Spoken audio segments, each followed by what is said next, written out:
Hey, what's going on, everybody? This is your Uncle Steve on Uncle Steve's Lounge. Please subscribe to the channel, tell your friends about it, and going into the 2022 season, look forward for a lot more content to be online with your Uncle Steve.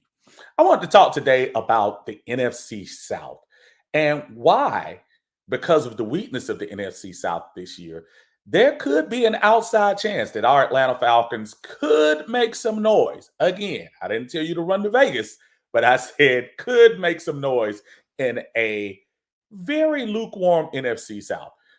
Looking at the four teams right now, I think it's obvious to most fans that the Tampa Bay Buccaneers have the one leg up. When you have the winningest quarterback of all time and the possible GOAT of the NFL, Tom Brady, on your team, you have to be looked at as a favorite in this division. However, there are certain reasons why I believe that Tom Brady this year may not be the invincible Superman cape wearing person that he is all the time. Tom Brady tried to retire this year for whatever reason. He did. And then for some reason was coaxed back into playing for Tampa Bay. Was that because Bruce Arian left? I don't know. But there is something about this situation that makes me feel like Tom has one foot in and one foot out of the NFL. Now, granted, he still brings back a pretty strong team as far as a lot of the ancillary parts with Mike Evans, Chris Godwin, who's coming off injuries.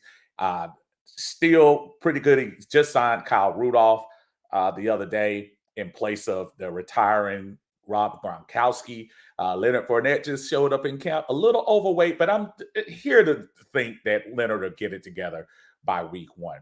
But Tampa Bay has to be the odds on favorite. But I am concerned about what Tom Brady is or isn't coming into 2022. And that's the first time I probably questioned his psyche going into the year.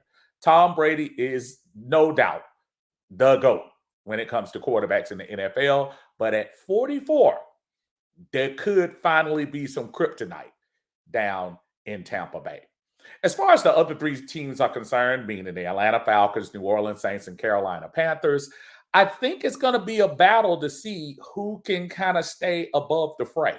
While common sense would tell everybody to run to the New Orleans Saints since they did have most of their defense, sans Marcus Williams, on the team, still have Marcus Lattimore, still Marshawn Lattimore, I should say, and still have Cam Jordan and the rest of the guys up on that front four. They still should be a formidable team going into this year. But Jameis Winston, do you trust him? Was that snapshot of a few games last year enough for you to say this is the guy for our franchise? And the biggest move of all that it seems like a lot of folks aren't talking about is the departure of not Drew Brees 2 years ago, but of Sean Payton, the architect, the guy who started the bullying in the NFC South, who pretty much owned the division for the whole time he was down here. Losing Sean Payton is a big deal for the psyche of that team. I look for New Orleans to struggle a little bit more than normal with him not calling the plays as he has done for the rest of the year. And plus, Dennis Allen, do you really have faith in Dennis Allen? I'm not sure if I do. Carolina Panthers are a mess. The mere fact that they're making a huge deal about getting Baker Mayfield as if he's supposed to be the savior is kind of telling on what that franchise is going through right now.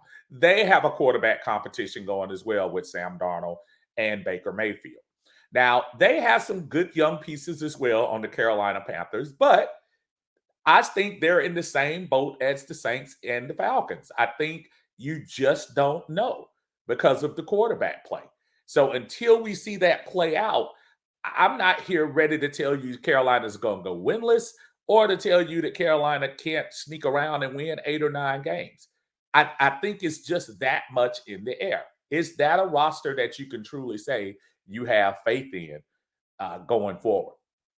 And last but not least, the Atlanta Falcons. The Atlanta Falcons, uh, Arthur Smith's second year, got his feet wet, found out what the league is all about, jettison long term Atlanta Ring of Honor quarterback Matt Ryan out of here, and now we're welcoming an actual quarterback competition with Marcus Mariota and Desmond Ridder this year.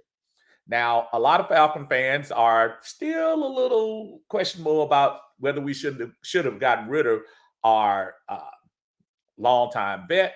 But in this fan's opinion, I think it was good to kind of shake things up right now. Matt Ryan probably had maybe 1 or 2 years left here in Atlanta or in the NFL. And I think you need to start looking for the future, especially without that albatross of a contract hanging around you with him making $35 to $40 million. Not sure whether he would have some results with this particular roster. Now, the Falcons did fortify some things on defense. They went into the draft and got a couple of defensive linemen. They shored up the linebacker core by getting some free agents and drafting a couple of linebackers. And they also made free agent signings in the secondary to pair with A.J. Terrell to hopefully solidify some help back there. Safety is still a question. But as far as the Atlanta Falcons team, you got a lot of things that you can look forward to.